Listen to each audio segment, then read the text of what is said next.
کہ نیب کے قانون میں ترمیم ہو گئی ہے اس لیے اب یہ ہمارے آربٹ میں نہیں آتا. ہاں اس لیے ختم کیا گیا ہے کہ ہو سکتا ہے کہ گواہ اب وہ گواہی نہ دے رہے ہو سکتا ہے کہ پروسیکیوشن اب اس طرح پروسیکیوشن نہ کر رہا ہو, اس طرح کی بہت سی باتیں ہو سکتی ہیں, یا ہو سکتا ہے کہ اب اسٹیبلشمنٹ کا دباؤ نہ ہو. لیکن قوانین کی تبدیلی جو ہے یہ ہونی چاہیے. یہ اس نے بھی کی تھی, عمران خان تھی, اب بھی ہوئی ہے, ہو سکتا ہے ایک دو تبدیلیوں میں, لیکن یہ کہنا تبدیلی نہ ہو بلکہ شاید خاقان عباسی تو کہتے ہیں نیب کا ادارہ ختم کر دو, باقی ادارے موجود ہیں, وہ سب کچھ کر سکتے ہیں, کیوں نہیں کرتے احتساب, وہ ایک نہیں کئی ادارے موجود ہیں. تو میرا خیال میں اس بات کو سپریم کورٹ تو ابھی لاؤڈ تھنکنگ کر رہا ہے, میں لاؤڈ تھنکنگ کہوں گا, اس کے علاوہ میں کچھ نہیں کہوں گا. کچھ لوگ تو اس کو انٹرپریٹ اور طرح کرتے ہیں, لیکن توقع یہی رکھنی چاہیے کہ اس کے نتیجے کے طور پر اسمبلی کا قانون تو بدلنا سپریم کورٹ کا کام نہیں, اگر وہ اس میں پڑھنا چاہتی تو پڑھ جائیں, پھر دیکھیے تماشا کیا ہوتا ہے. جی ٹھیک ہے, آپ کا پوائنٹ آ گیا. اچھا ثنا مرزا کی جانب بڑھیں گے. ثنا مرزا کیا کہیں گی, نیب ترامیم سے حکمرانوں نے فائدہ اٹھایا ہے, کیا نیب واقعی خود مختار ادارہ ہے, اور اہم ترین جو آج ریمارکس سامنے آئے ہیں کیا کہیں گے اس پر آپ؟ پہلے تو ثنا میر صاحب کے اس جملے سے میں بڑا محظوظ ہوئی ہوں کہ نیب نے کچھ ایسے کام بھی کیے ہیں جو دیکھنے سے تعلق رکھتے ہیں. تو میر صاحب آپ کو میں یہ کہنا چاہوں گی کہ جاوید اقبال صاحب نے انفرادی طور پر کچھ ایسے زبردست کام کیے ہیں جو کہ ویڈیو کی شکل میں محفوظ بھی ہو گئے ہیں اور دیکھنے سے تعلق رکھتے ہیں. تو اس لیے نیب کے اوپر بحیثیت انسٹیٹیوشن کیا کوئی بات کرے جبکہ اس کے چیئرمین کے اس قسم کے معاملات موجود ہوں. اب آتے ہیں آپ کے سوال کی طرف. دیکھیں بات یہ ہے کہ آرمی چیف کی تبدیلی سے پہلے تقریباً 1-1.5 ماہ پہلے یہ بات طے شدہ تھی, اور یہ سب لوگ جانتے تھے جو کہ صاحب حال ہیں کہ نیب قوانین میں تبدیلی, اس میں امینڈمنٹ, یہ اس وقت کی موجودہ حکومت کی ٹاپ پرائیورٹی تھی, اور آرمی چیف کی تبدیلی کے بعد سب سے پہلے یہی کام ہونا تھا, اور اسی لیے خان صاحب سپریم کورٹ میں گئے. اب آتے یہی کہ کیا واقعی عدلیہ اور ہمارے معزز چیف جسٹس صاحب جنہوں نے یہ ریمارکس دیے ہیں, اس میں کوئی دو رائے نہیں ہے, نوشتہ دیوار ہے کہ نیب کو بنایا ہی اسی لیے گیا تھا, مشرف صاحب کی پیداوار تھی. لیکن میرا سوال یہ ہے کہ یہ جو ڈیموکریٹک گورنمنٹس ہیں جو کلیم کرتی ہیں کہ ہم ڈیموکریسی کے علم بردار ہیں, 2008 میں پاکستان پیپلز پارٹی آئی, کیوں اس نے نیب کو ختم نہیں کیا, کیوں ایف آئی اے کو فعال نہیں کیا؟ 2013 میں مسلم لیگ نون آئی, اس وقت پاکستان پیپلز پارٹی یہ پیٹتی رہی کہ نیب کو ختم کیا جائے کیونکہ اس وقت ان کے کیسز کھلنے تھے. مسلم لیگ نون نے اس وقت بھی نیب کو ختم نہیں کیا بلکہ اس کو چلائے رکھا کیونکہ اس کو انڈر پریشر کرنا تھا اپوزیشن کی دیگر پارٹیز کو. اس کے بعد جب 2018 میں پاکستان تحریک انصاف آتی ہے تو پھر آپ اس سے کیسے ایکسپیکٹ کرتے ہیں کہ وہ نیب کو ختم کرتی؟ اب سوال یہ ہے, اور میں اس وقت کی اس تمام پی ڈی ایم میں موجود جماعتوں سے یہ سوال کرتی ہوں کہ وہ آیا نیب کو ختم کیوں نہیں کرنا چاہتے؟ اس وقت پارلیمنٹ میں جتنی بڑی جماعتیں موجود ہیں جو کہ پی ڈی ایم کا حصہ ہیں, ان میں سے مختلف لوگ ایسے ہیں جو کہ نیب کے زیر اثر اور زیر اتاب رہے ہیں, لیکن اس کے باوجود بھی وہ نیب کو ختم نہیں کرنا چاہتے کیونکہ وہ اسی نیب کو پاکستان تحریک انصاف کے خلاف بھی مستقبل میں استعمال کرنا چاہتے ہیں. اور وہ تمام کیسز جس سے وہ ماضی سے گزرے ہیں اور جن جن مسائل کا انہوں نے سامنا کیا ہے, وہ تمام کلوزز وہ اس میں سے امینڈ کرنا چاہتے ہیں.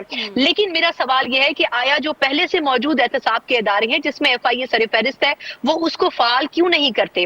مطلب اس کا یہ ہے کہ اس حمام میں سب ننگے ہیں, کوئی بھی یہ نہیں چاہتا کہ احتساب کا عمل شفاف ہو. اس احتساب کے عمل کو صرف اپنی مرضی سے توڑ مڑوڑ کر استعمال کیا جاتا ہے, اور یہی چیف جسٹس آف پاکستان ہے جو یہ ریمارکس ضرور دے رہے ہیں, لیکن اپنے طور کے اوپر کورٹ اپنے یہ شاید ڈیسیجن نہیں دے سکتی ہے کہ اس ادارے کو ختم کر کے جو ہمارے گورنمنٹ لیول کے انسٹیٹیوشنز ہیں ان کو فعال کرنا چاہیے, اور جو آمرانہ دور کی پیداوار ادارے ہیں ان کو ختم ہونا چاہیے. ٹھیک ہے ثنا مرزا صاحب, آپ کا بھی پوائنٹ آ گیا. آگے بڑھتے ہیں, بریگیڈیئر ریٹائرڈ فاروق حمید صاحب بھی ہمارے ساتھ موجود ہیں. فاروق صاحب آپ کیا کہیں گے, تمام تر سینیریو آپ کے سامنے ہیں آج کی اہم سماعت کا. بسم اللہ الرحمن الرحیم, بہت شکریہ. دیکھیں جنرل مشرف نے جب 1999 میں ٹیک اوور کے بعد نیب بنایا تھا, اور یہ احتساب بیورو جو ہے اسی کی کنٹینیوشن تھی, لیکن اس کو تھوڑا قانون کو زیادہ سخت کر دیا گیا تھا. پہلے 3 سال اس میں کوئی شک نہیں ہے, ایک اچھا نیٹ اور کلین احتساب ہوا, لوگوں کو پکڑا گیا, لوگوں سے اربوں روپے بھی ریکور کیے گئے, جو لون ڈیفالٹر اور یہ تمام بڑے بڑے جو میگا کیسز میں جو لوگ انوالو تھے. لیکن اس پہ یہ بات صحیح ہے کہ جب وہ کیو لیگ بنی اور جنرل مشرف, اور پھر یہ جمہوریت کا دور شروع ہوا جنرل مشرف کے 2003 آنورڈ, تو پھر کمپرومائزز ہوئے. اور یہ بات بھی صحیح ہے کہ یہ کمپرومائزز چلتے گئے, اور جنرل مشرف کے دور میں کچھ کیسز تھے ہائی پروفائل کیسز, ان کو کلوز کیا گیا, کچھ کو سسپینڈ کر دیا گیا, جو کہ پہلے 3 سال میں بڑے محنت کے ساتھ کیسز تیار کیے گئے تھے. وہ یہ ہے کہ نیب میں تو آنیسٹلی میں سمجھتا ہوں کہ نیب کو بند کر دینا چاہیے.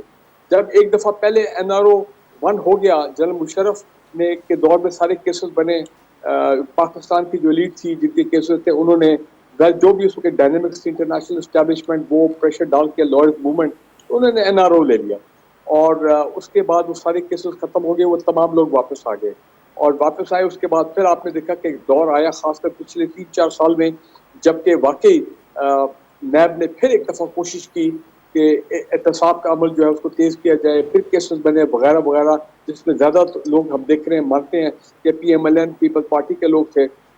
لیکن ابھی پھر جو قانون آیا ہے یہی لوگ گورنمنٹ میں آئے تو انہوں نے پھر آپ اس کو NRO جو بھی کہیں تو وہ تمام کیسز ختم ہو گئے.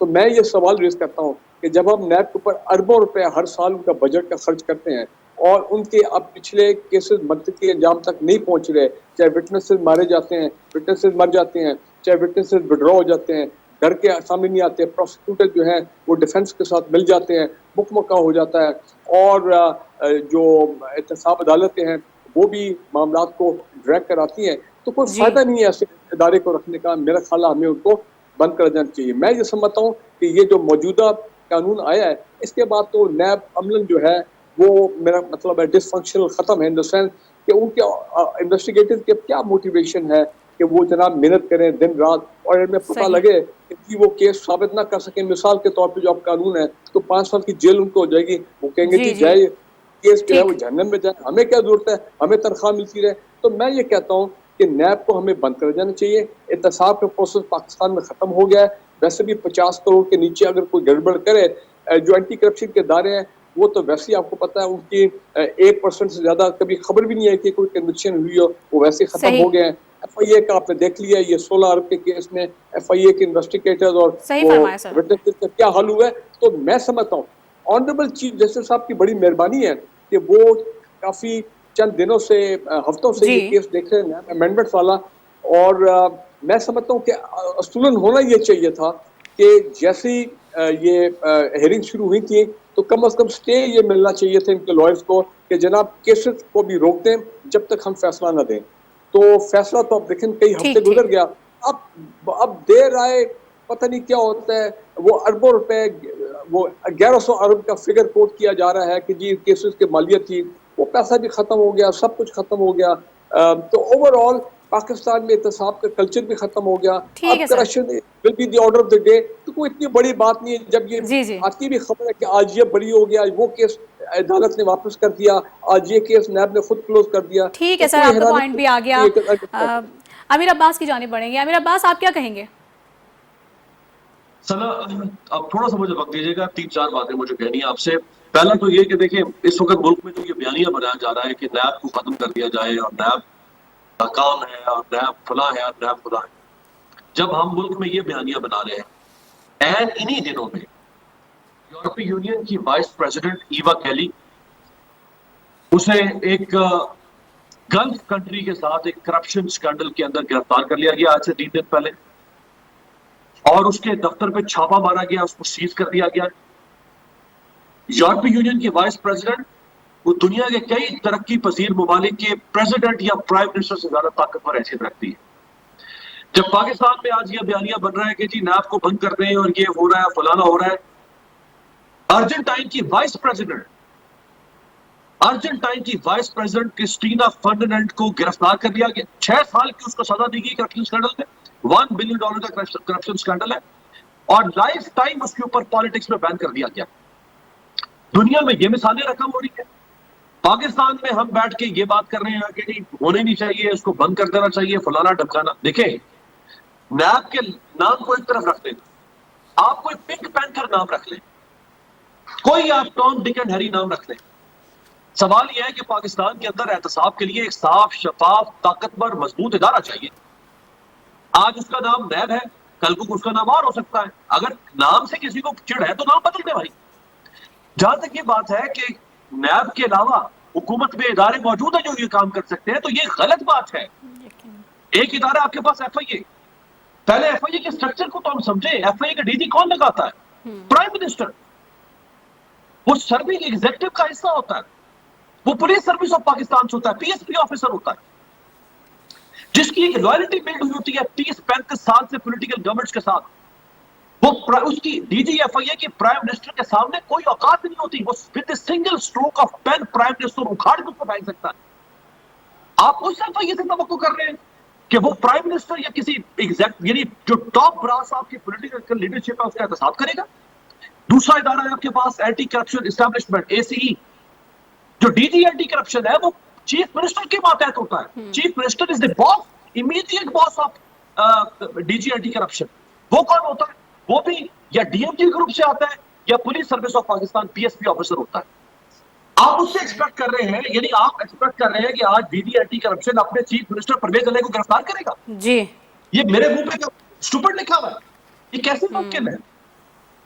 آپ کو ایک ایسا ادارہ چاہیے جو اس کا نیب کا جو کانسیپٹ بنایا گیا تھا وہ علیحدہ بات ہے, جیسے میر صاحب نے باقی لوگوں نے کہا کہ اس کا غلط استعمال ہوا, اس میں کوئی دو رائے نہیں ہے, لیکن اگر اس کا غلط استعمال ہوا تو اس کا مطلب یہ ہے جی جی کہ پھر آپ ادارے کو گم کر دیں یا آپ احتساب کا نام و نشان اس ملک سے مٹا دیں یا اس میں شفافیت نہ لے کر آئیں.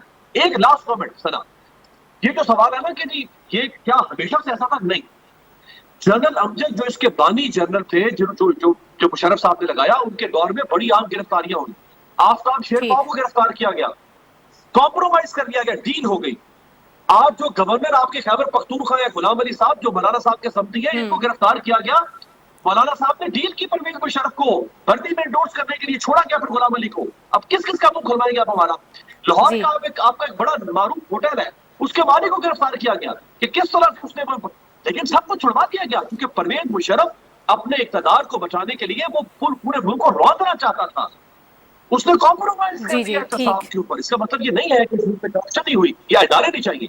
اگر ایک یا دو یا چار بدبخت حکمران آئے ان کو کوسے, نیب کو نہ کوسے خدا را. جی جی, قومی احتساب کا ادارہ کبھی بھی غیر جانبدار نہیں رہا, ایسے ہی ریمارکس دیے. آج اہم ترین سماعت ہوئی. ناظرین یہاں پر وقت ہوا ہے بریک کا, بریک کے بعد واپس آئیں گے, دوسرا اہم موضوع جو ہے اس پر ڈسکس کریں گے, ساتھ رہیے گا.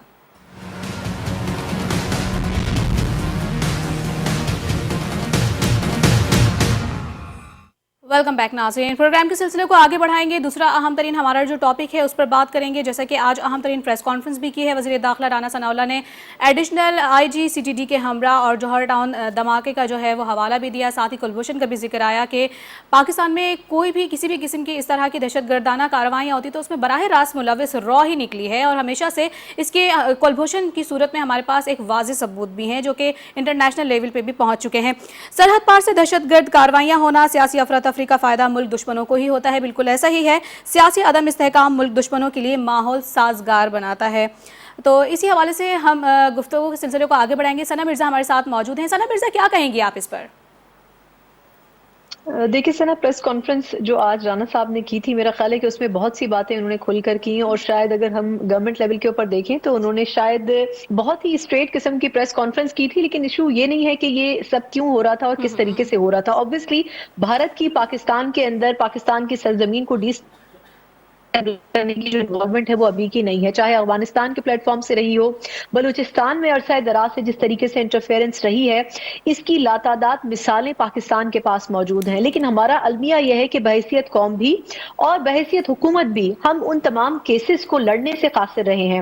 اگر پاکستان جس طریقے سے بھارت پروپیگنڈا کرتا رہا ہے پاکستان کے خلاف ہر ایشو سے ریلیٹڈ, اگر پاکستان بھی وہ پروپیگنڈا سیکھ لے, وہی لابنگ سیکھ لے, تو شاید پاکستان کے بہت سے مسئلے حل ہو سکتے ہیں. اگر ہم پہلے انٹرنلی بات کریں نا, تو ہماری اپنی جو سیکیورٹی پالیسی ہے اس کو دیکھنے کے ساتھ ساتھ ہمیں ان نیٹ ورکس کو سمجھنے کی بھی ضرورت ہے کہ کس طریقے سے اس تمام کی ایجنٹس نے پاکستان کے اندر آنے کے بعد انوالومنٹ کی, پھر پاکستانی لوگوں کو انوالو کر کے کس طریقے سے یہ کاروائی کی. لیکن نہ تو یہ پہلی کاروائی ہے اور نہ ہی شاید یہ آخری کاروائی ہوگی. میرا سوال صرف یہ ہے کہ ہمارے جو سیکیورٹی کے ادارے ہیں وہ ان تمام نیٹ ورکس کو سمجھنے, توڑنے کا کلیم کرنے کے باوجود بھی آخر کیا وجہ ہے کہ ان کو ختم کرنے میں کامیاب نہیں ہو پاتے. یہی سوال ان را کے ایجنٹ سے ہٹ کے اگر میں طالبان کی طرف بھی لے کے جاؤں تو یہی مسئلہ وہاں پر بھی ہے.